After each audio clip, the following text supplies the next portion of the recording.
The title of my message here today, it's a simple one. This may be the most heartfelt message that I have ever preached in my life. This is something that the Lord has been on my heart for several weeks. And this is almost like the anthem of my life. The title is, This Is Me. There she was, thrown at Jesus' feet, caught in an act that should cost this woman, because that's what the law commands. Her shame, her failures, and her sin were being made a spectacle for all to see. No doubt her mind was flooded with thoughts of regret. No doubt her heart was racing, scared to death, not knowing what's going on. She had no excuse, had no explanation. She was caught red-handed. Now, the religious leaders are trying to use her to trap Jesus, and she has nowhere to run.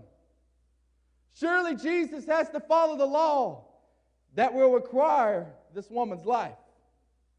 Now all of her mistakes have finally caught up with her.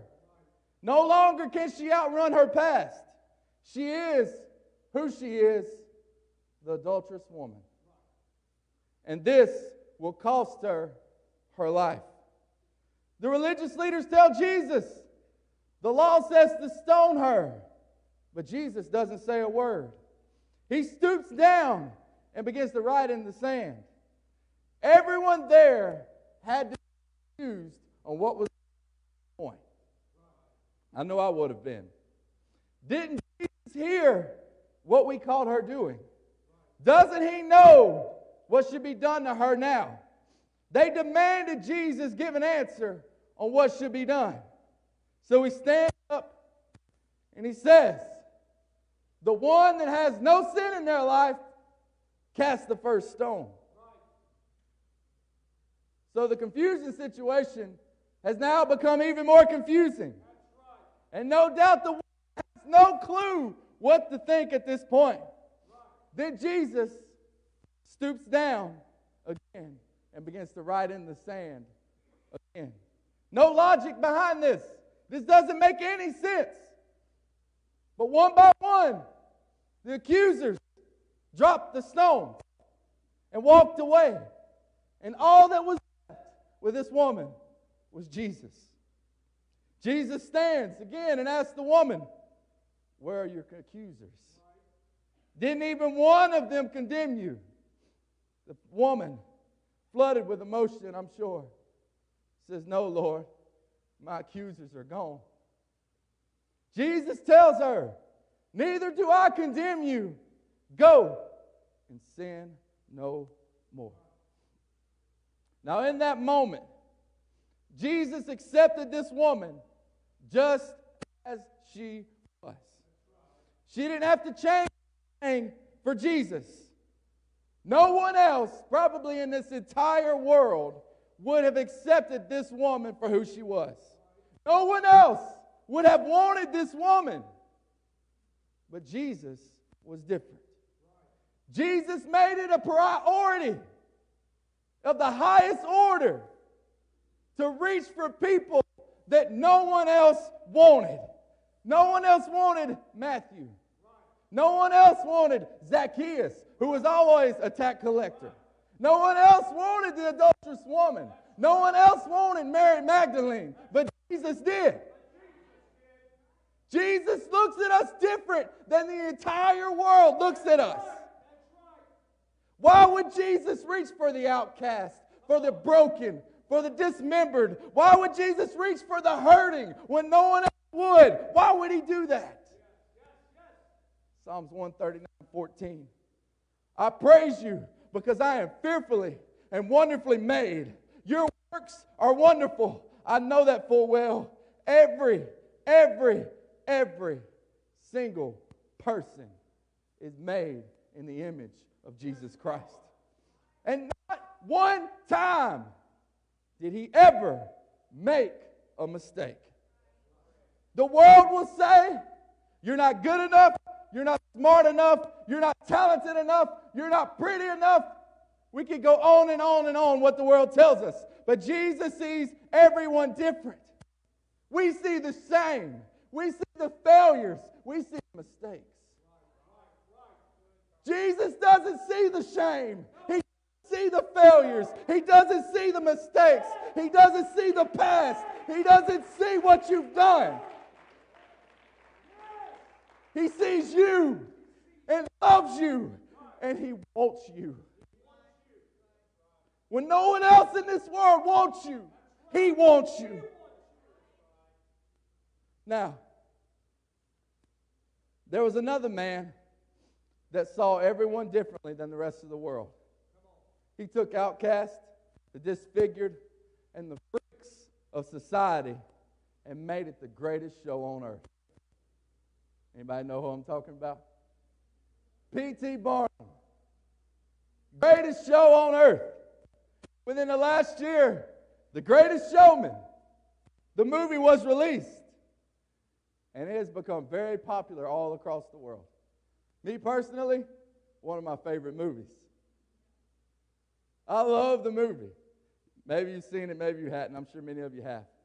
But P.T. Barnum in this movie has a vision for all these outcasts and turns it into something amazing. The Greatest Show on Earth becomes very popular and begins to get recognized worldwide. As the show became more popular, Barnum started distancing himself from his acts. He would put the show on, and after it was over with, he would go to the upper class and hang out with them while the freaks needed to stay in their place. All the while, they were on the streets. People would make fun of them. People would harass them. And people would tell them that they're not wanted there around the normal society. One day, those people had enough and realized something that I want you to realize here with me this morning. You can't change who you are. You cannot change who you are. So they're fed up. And all of a sudden, burst out in one of the best songs I've ever heard. This is me. As I'm sitting there watching this movie, thank God I was by myself. Tears started streaming down my face. Because words started hitting home with me. I want you to listen to some of these words this morning. This is the first verse. I'm not a stranger to the dark. Hide away, they say, because we don't want your broken parts. I've learned to be ashamed of all my scars. Run away, they say, no one will love you as you are. That's the message of the world this day and time. Hide away. We don't want your broken parts. Being ashamed of your scars. Don't let people know who you really are. People won't like you if they know who you really are. The world gives you an identity according to your failures and shame. If you let out who you are, no one will accept you. No one will love you. It's better to hide those scars. It's better to be like someone else. Someone better. But just when you think these outcasts have accepted their fate of never being good enough, the next part kicks in. But I won't let them bring me down. I know that there's a place for us. For we are glorious. They didn't let what others said about them or thought about them affect them anymore. I won't let them break me down to dust. I know there's a place for us. Now, in a crowd this size today, I'm sure many of you have walked in here ashamed, hurting, broken, confused, lonely, don't know what's going on. ashamed of your past failures and mistakes, hurting and broken because of something that's happened in your life. The world gives you an identity and you've accepted that. It's just that's who you are. I'm not good enough. I'm depressed. I'm addicted. I'm an alcoholic. I'm a drug addict. I'm worthless. I'm hopeless. I have no future. I'll never change. The world tells me that I'm not good enough, and I've believed it because they've said it long enough. I have too many failures in my past. I've made too many mistakes. This world has chewed you up and spit you out. And they say no one will love you as you are. Today, there is a place for you. Hear me. There is a place for you. With Jesus, you can be you in His presence. You don't have to change because you're already glorious to Him. Because He made you in His image. Hear me today. He wants your broken parts. He wants your wounds. He wants your scars. He wants your failures and your mistakes. He wants every part of you. You have a place with Jesus Christ. Just as P.T. Barnum specialized in reaching for people that no one else wanted, Jesus has been doing it since the beginning of time and doing it better than P.T. Barnum ever thought he could.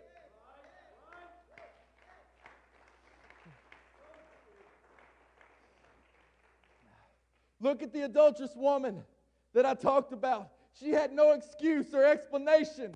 Jesus accepted her. Look at the man called Legion because of all the demons that possessed him. But Jesus accepted him. Look at Matthew. Look at Zacchaeus, who were tax collectors. The scum of the earth according to the Jews. But Jesus accepted them anyway. Peter, who was an ignorant fisherman with a short fuse. Jesus accepted him. Paul, who had killed many Christians. I could go on and on and on about people. In the world's eyes, these people would have never had a shot to amount to anything. Their identity was set in stone because of their failures, mistakes, and shame. But not according to Jesus. Jesus accepted them with all their flaws and shortcomings.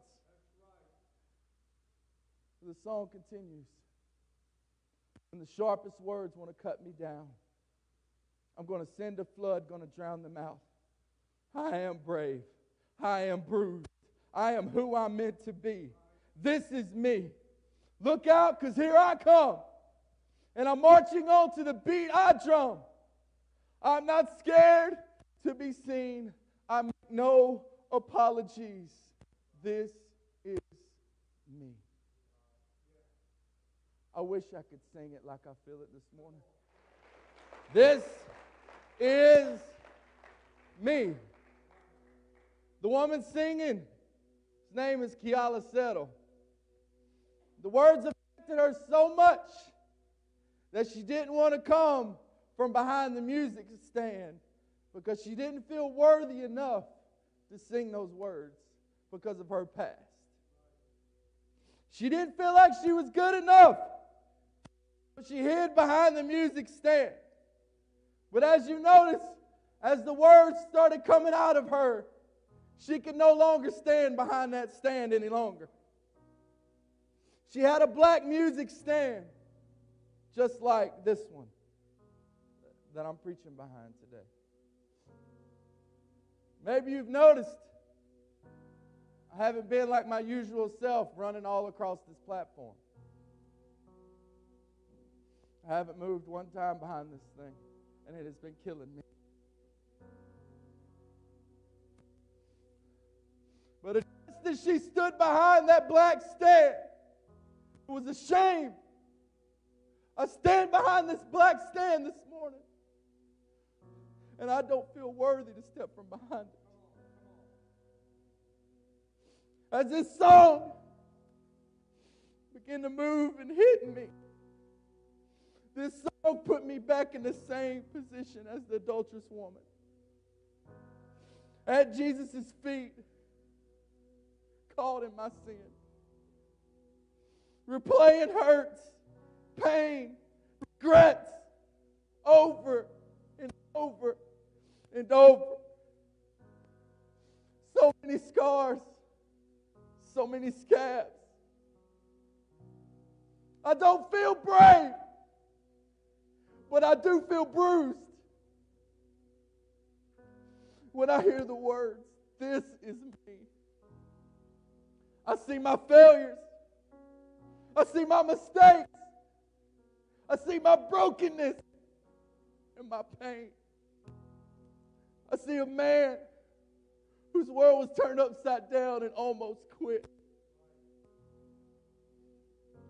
I see a man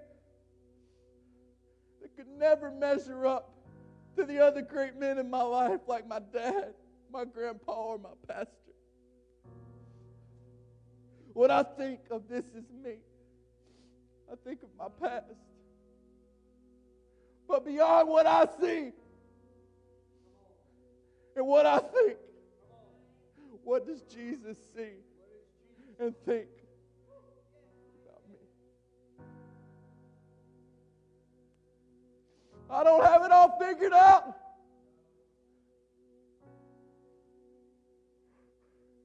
Jesus looks at me and he looks at you and he sees fearfully and wonderfully made. Jesus sees brave even though I am bruised. Jesus sees a warrior in the midst of my brokenness. Jesus sees healing for my wounds. So what does Jesus see when you say, "This is me"? I want you to hear me today. Just as Jesus has given me value, he can give you value today. Just as he's given me a new identity, he can give you a new identity today. Just as he's healed my wounds, he can heal your wounds today. Doctors say there are two things that are critical for a wound to heal. Number one, they say, leave a wound uncovered so it can dry and heal up. So the first thing we need to do around here is stop hiding who we really are. Stop hiding who you really are. You have to have it all together. You don't have to be perfect. You don't have to have it figured out. Number two, bleeding helps clean the wound out. So in other words, for a wound to heal, you got to stop covering it up and let the blood flow. How about today? You uncover those wounds and you allow the blood of Jesus to heal those wounds and give you a new identity today.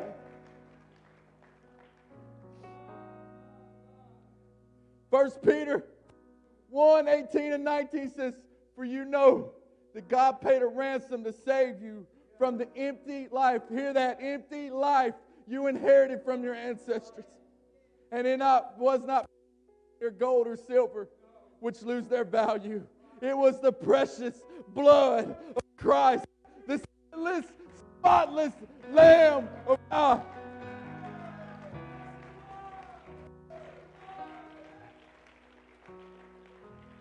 Jesus died and shed his blood so you could be you in his presence. He died so that you could be free and not be by mistakes of yesterday. I don't care what the world calls you. It doesn't matter what your identity is in this old world. Here today, you can boldly put your hand up, step up to God right now and say, this is me. And He's going to look at you and say, that's good enough for me. You don't have to have it all figured out. You don't have to be perfect today. Here's my failures, God. Here's my mistakes. Here's all I am.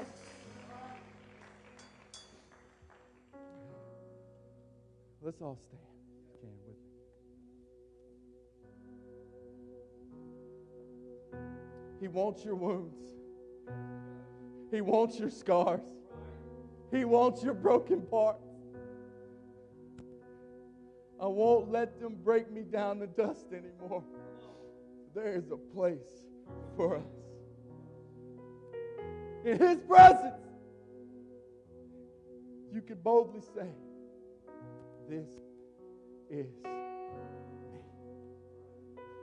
Here's all of me this morning, God. Here's every part, the secret places that I've kept hidden for so long. The hurts that have been years worth of hiding. I'm getting brave this morning and I'm stepping out. And I'm going to be vulnerable. Because that's where true healing happens. This is your chance this morning. You want a refresh start? You want a reset? You want God to move in your life today? You don't even have to convince Him. He's here, waiting, willing right now. This altar's open for anybody. Oh, God. I see shadows. Listen to these words. I see shattered. You see You hope. see hope. I see broken. You see beautiful. And you're helping me to believe. Come on, don't let your past keep you in the pew.